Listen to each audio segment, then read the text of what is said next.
Hey everybody, Sean here. It is day 3, January the 10th. Today was a rough day. Today was a long, I would call it a cardio day.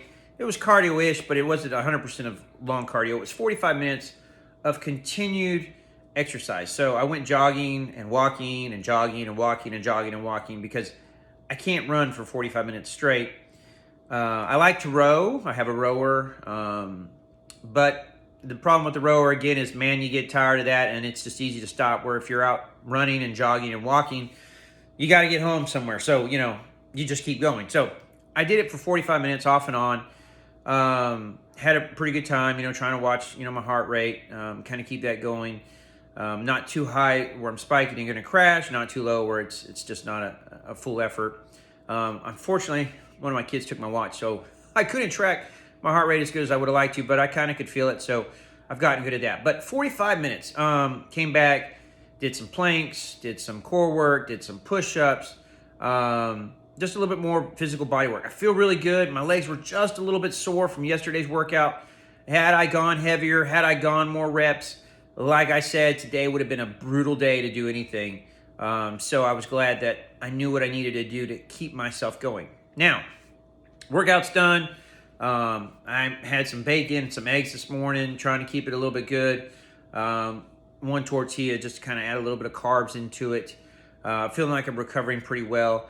Feel like my diet's kind of on that right point. I'm keeping it right where I want it to be. I'm meal prepping tonight. So I wanted to talk meal prep. So I go to Sam's, I buy this bag.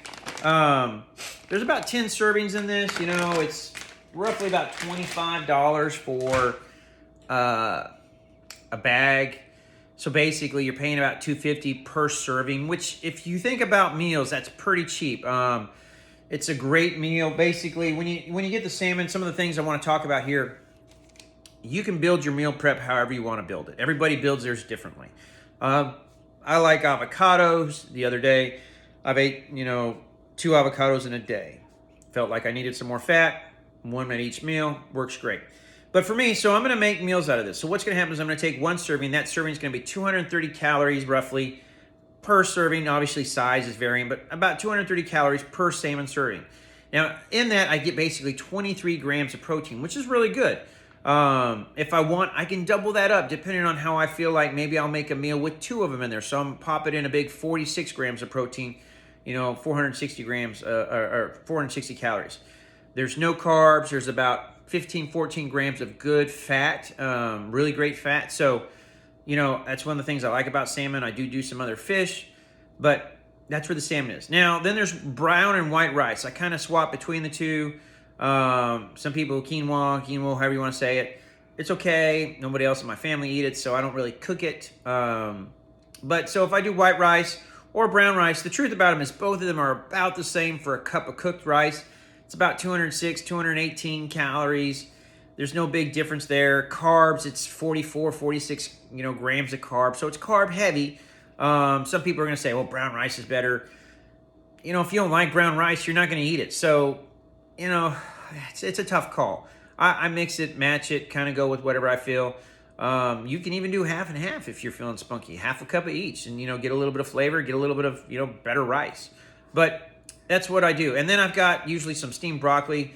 I usually do about a cup and a half. Again, I'm going a little bit more carbs here. There's about 16 grams of carbs there. It's maybe 80 calories tops. I mean, it's a cheap calorie dense meal. Gives me some good fiber. It's got about 5.7 grams, 5 grams or so, 6 grams of protein. So I'm getting a really good meal here. I'm getting some good protein. I'm getting some good carbs. It's not super intensive on the calorie scale, and it allows me to feel full. If I eat a serving of salmon and I eat a serving of rice and I eat a serving of broccoli, I feel full.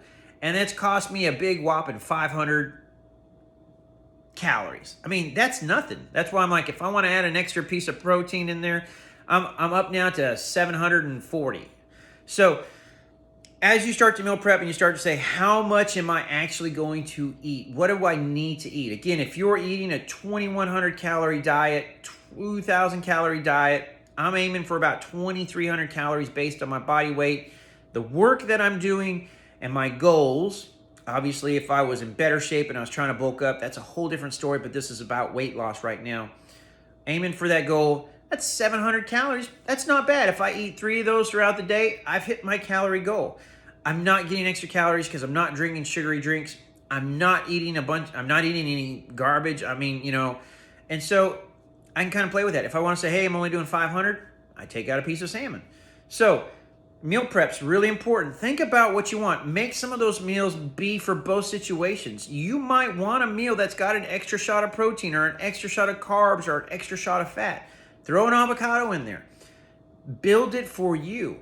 So there are going to be some of my meals that are going to have 2 pieces of salmon, and there's going to be some that have 1. Because there's going to be different days and different times where I'm like, this is what I want. Maybe I want to add an apple in. Maybe I want to add an orange in.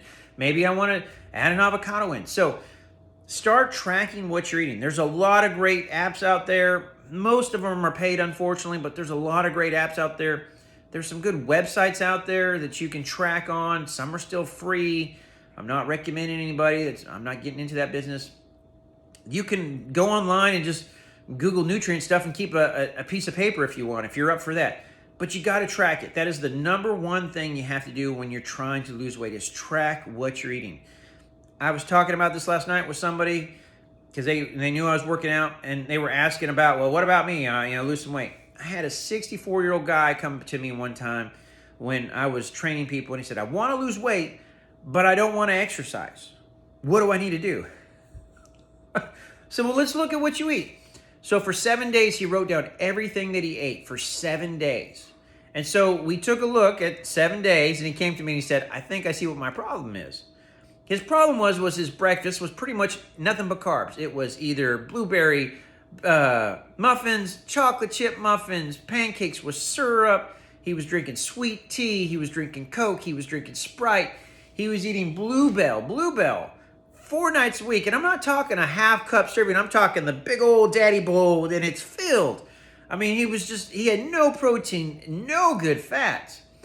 And so we sat down and we changed his diet. All we did was change his diet. We started adding some protein. We started taking out the sugary drinks, the sweet teas and stuff like that. And in a year, he lost 32 pounds changing his diet. He still had Bluebell twice a week, but he had a smaller serving of Bluebell. And we adjusted for all that. So you have to track it. You have to know what you're eating. You have to know what's good for you, and you have to stick to it. Day 3's done. I mean, I'm feeling really good. I'm not watching the scale. There's a 2-week weigh-in. I'll go in and deal about all that in 2 weeks. But I know what I'm doing is working for me. And that's probably one of the hardest things people have to figure out for themselves, is what works for me, because everybody is different.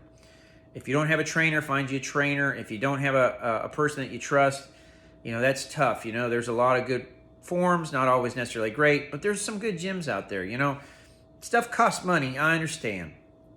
But, if you want results, sometimes it costs a little bit extra. Last story before I go, I had a lady that I trained. She had just given birth about 6 months ago, and she gained 14 pounds. And she was like, I can't figure out why I can't lose weight. I'm breastfeeding, I'm working out, I can't lose weight. We looked at her diet. She was drinking 2 of those Monster Java energy drinks a day, the sugar ones, not the sugar-free ones. She paid $1,400 to gain the weight after giving birth. And she broke down crying when we were talking about it, working on it. We cut out all that, and immediately in the first month, she lost 5 pounds just by cutting out that. So sometimes you need somebody outside of yourself to take a look at it. Sometimes you need somebody, it costs you $50, maybe $100, but if they can put you on the right path, it's well worth it. So day 3 done. I'm excited. Moving into the weekend. It's going to be a great weekend. Looking forward to exercising and spending some time with the kids. Thanks for watching, everybody. Talk to you tomorrow.